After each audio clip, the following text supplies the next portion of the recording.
What up, y'all? It's your man, Abuamerican. Excuse the lighting, but I am filming in the Bat Cave today. So I wanted to cover a little bit more on this whole topic that I dropped yesterday, because I understand it's controversial, but I think there really is something there. And I wanted to approach it from the concept, not too in-depth detail, but just on the basis of supernormal stimuli and how rape as a reproductive strategy actually does fit into the bifurcated hypergamous reproductive strategy of women. Now, let's cover something first and foremost before we go any further. Abuamerican, under no circumstances, is advocating, encouraging, or somehow justifying rape. Absolutely, completely, totally not. You know, under no circumstances, this is what I'm saying.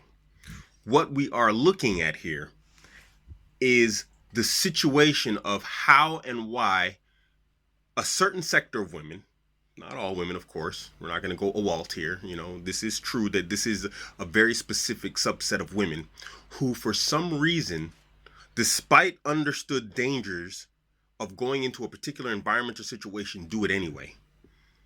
Defies all logic and reason, defies basic amygdala response. It just completely and totally defies common sense, logic, and reason. So we're looking at that. Why does this happen? Why do they do it? Why does it seem like their brain shut off? It's almost like they're insects, like the praying mantis. He knows he's going to get his head eaten off when he goes reproduces with the female, but he still goes and does it.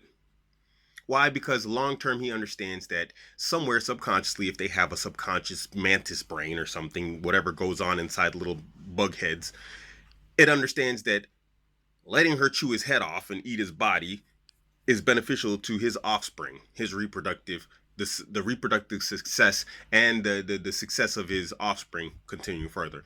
So we're going to look at this from that aspect, from a more supernormal stimuli type of response. So supernormal stimuli, first and foremost, let's cover the definition here. So a supernormal stimulus or superstimulus is an exaggerated version of a stimulus to which there is an existing response tendency, or any stimulus that elicits a response more strongly than the stimulus for which it evolved. It is super exaggerated response.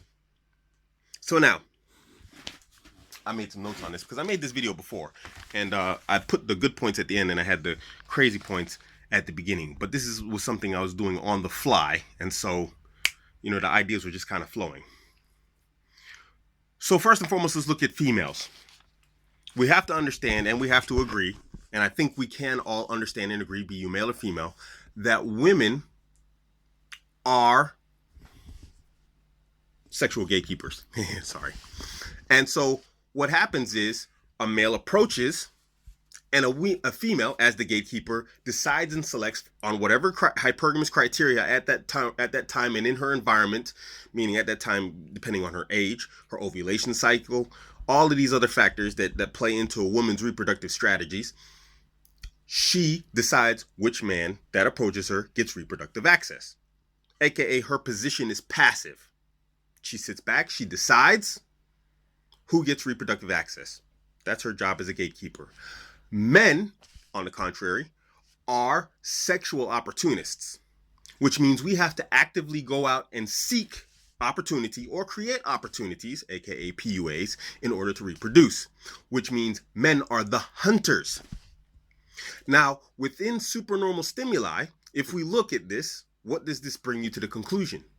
That there can be extreme on the ends, each end of the spectrum of these behaviors, to where a woman can actively push that passive stance, aka she no longer is just out on the street, walking, doing her shopping, whatever else, and then a PUA type guy comes up and approaches her. No, she starts doing female peacocking, wearing certain clothing, displaying lipstick, makeup, whatever else, making sure her butt's showing in a certain way or her boobs are showing in a certain way. She's ovulating, and so she's therefore sexually more receptive to males, and she makes that apparent in the way she dresses and the way she behaves, right? Now, she's a gatekeeper still. She's still being passive. She still wants to be approached. But she's doing what she's doing now is she's being more open and being more receptive. Like, hey, look, someone needs to approach me. I want someone to approach me. Now, whether or not you're that guy, this is a different conversation. But she has made active signals for you to understand that she's available. This would be supernormal stimuli. She has now gone to an extreme. There's already the basic response inside of her that she wants to reproduce. Don't disabuse yourself of the idea that women are some sort of angels floating above us, and the only reason why guys get laid is because, we're sexual aggressors. So the same thing stands true with men. Now, a man, he is what? When he's healthy, both physically and mentally, and he's not, jacking off every week to porn or something like this, and he's not, suffering from some sort of erectile dysfunction, he's going to actively seek out women if he has no other sexual outlet. Because eventually what's going to happen, testosterone buildup is going to happen. He's going to want to go out and he's going to go out and try and actively get a female mate. Now, this can manifest itself in multiple ways. Either he does it actively through PUA, or he presents himself, or he goes out and pursues the acquisition of wealth or whatever else, so that he can actively display that, yes, I am a good choice. You know what I mean? Nonetheless, he goes out and he actively hunts. And this is really, if you think about it, and I'm not justifying it, but this is the idea behind the feminist idea that men are all rapists. That we are, by our nature, hunters and therefore sexual aggressors. And to that very basic part... You finished, homie? That very basic part, men are sexual aggressors. I'll agree with that, but not aggressors in where we're all rapists. That's just BS. That's crazy. As sexual opportunists, we have to be aggressors if we want to reproduce. And if you think that we have any purpose in creation, and I'm a Muslim, so I'm saying this from the Muslim standpoint first and foremost, after the worship of Allah, other than reproduction, you're crazy. And so that is an exceptionally powerful biological force within us, the desire and need to reproduce. So now moving on. So now we have modern gynocentric hypergamous society completely wrecking women. And what's happening is, like in the case that I gave in the last video, we have this woman who's reached the peak of her career. Now, what happens is, in terms of peak career and education, the effects in reproduction are inverse for men and women. Men tend to date equal or down. Women tend to date slightly equal and up, meaning he's just above her or higher. So what happens is when a woman goes into education or she gets into career and she goes higher, the amount of men that she will consider to be worthy of her in a hypergamous sense gets smaller and shrinks, because now she's going after the elite of the elite. So her window, or her pool of available men to her in her hypergamous mind gets smaller and it shrinks. Not in her mind, but this is just the reality. So this is why they're always saying, there's a dearth of available men. Yeah, from your hypergamous stance as a high-flying, career-educated woman, yes.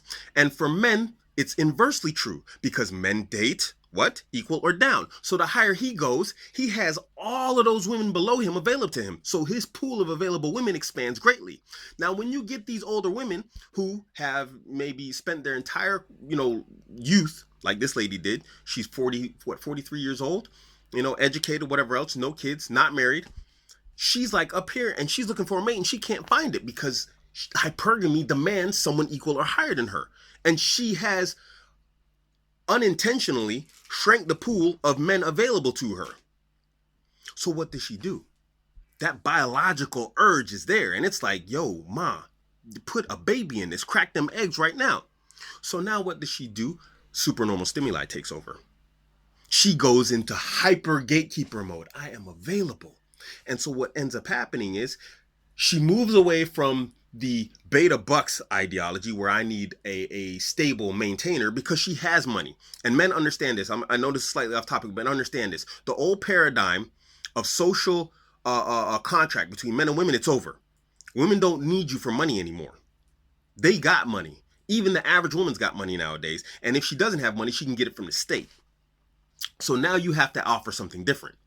So anyway, this woman has all her money. She has everything she needs, but she doesn't have a man. So now she goes back at 40 years old, away from the beta provider idea, and she's like, I need an alpha.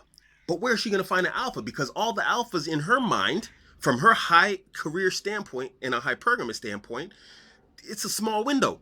And those guys are all trying to get women who are like 18 to 25.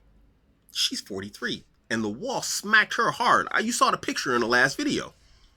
So now she's like, okay, well, whatever. Supernormal stimuli kicks in. Subconsciously, she starts putting herself in a position to be more available to alpha men. Now, in this particular regard, and this is where we go completely into Abuamerican hypothesis theoretics, she put herself in the alpha danger bad boy position, subconsciously but willingly, trying to get impregnated by the alpha bad boy. In this particular case, it didn't work out how she intended. They wanted her wealth and not her hoo-ha. And so she didn't get pregnant, she got killed. Now, was this an active thought in her mind? I don't think so. But I think it was a matter of supernormal stimuli taking over her behavior. Sort of like the praying mantis, putting himself in a dangerous position, understanding that reproducing is going to get me killed. Now, obviously, I'm not saying she wanted to be raped. And I'm not, again, advocating rape whatsoever. But I am saying that it is a believable concept that subconscious biological imperatives can become so powerful that it causes you to do something out of character. How many times have we seen people go out, rob banks, harm others because of some basic biological imperative? Maybe the person was hungry, they saw their children suffering or whatever else, and they went out and robbed the bank or beat someone over the head over some crazy, basic, very simplistic biological imperative. Why is it such a far stretch to believe that a woman would put herself in a dangerous position in order to reproduce after she spent her entire life not reproducing? And if you think about it, you have one very miserable life, and you very much, excuse me to my MGTOW brothers, I love y'all, but from a humanistic standpoint, unless you leave behind some great intellectual, artistic, architectural legacy, you have technically failed as a human being. Not in the human being in the sense of a social sense, but in a biological sense, because you are the apex of reproductive success for generation after generation up until you. Do you see what I'm saying? So that would be like biologically cutting off that win streak of reproduction in your biological line just because women's is women's. Do you see what I mean? That's a powerful thing to try and overthrow. This is why, even though men are MGTOW, even though men are MGTOW monks, even though men are red pill or whatever else, they still obsess over women. Because at the end of the day, we want to reproduce. We're not talking about women just because, oh, the women's. No. There is an inane disappointment of being unable to or unwilling to having to deal with women in order to get reproductive success. If that's the heart of how we look at it. See what I mean? This is why we've created Red Pill. This is a type of supernormal stimuli on its own, if you think about it. It's the advancement of men in ideology, and it's an amazing one, if you really think about it. But at the end of the day, it's all a type of supernormal stimuli.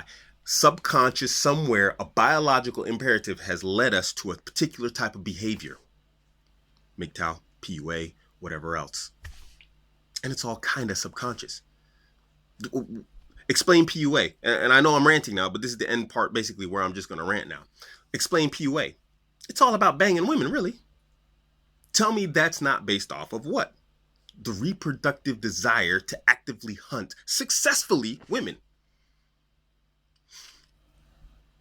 Hunger and becoming the apex species on this planet is the same thing. It's a type of supernormal stimuli if you think about it.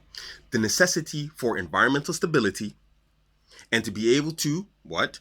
Feed yourself and your offspring consistently allowed us to master agriculture and hunting and killing off anything which is hostile to us in our environment, including bacteria. A specific biological need pushing us in our behaviors to another action. Why is it so impossible or improbable to believe that a woman who has biologically failed to secure a mate would put herself in a dangerous position to reproduce, especially at the tail end of her reproductive ability? 43, the window's shutting on her really close, really hard, really fast.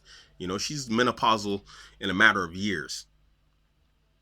To think that biologically your body doesn't have some sort of panic mode, like, yo, something, hey, let's do this.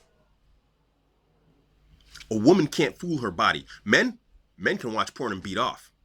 And generally a man's going to be satisfied with that. But a woman can't fool her body like that. She can go and masturbate with a little dildo or whatever else and make her juices flow at the end of it, but there's going to be something missing biologically at the end of the day, which is reproduction. And Rushvi even talked about that. Women who don't have kids, they become crazy. And I believe him. I think he's right. Anyway, this is a hypothesis. I'm probably going to do a couple of more videos on this, because this is a brand new concept and idea to me. And I'm just hashing it out in my brain. I'm like, it actually makes a lot of sense. Nonetheless, I'm going to order a book on it. I just found a book on supernormal stimuli and reproduction in humanity. And I'm going to have to pick that up and read it. And then I'm going to have to get back to it. Nonetheless, this isn't going to be the last video on this. This is your man, Abuamerican. You can catch me on Instagram, Twitter, and Facebook, all at Abuamerican. I am out.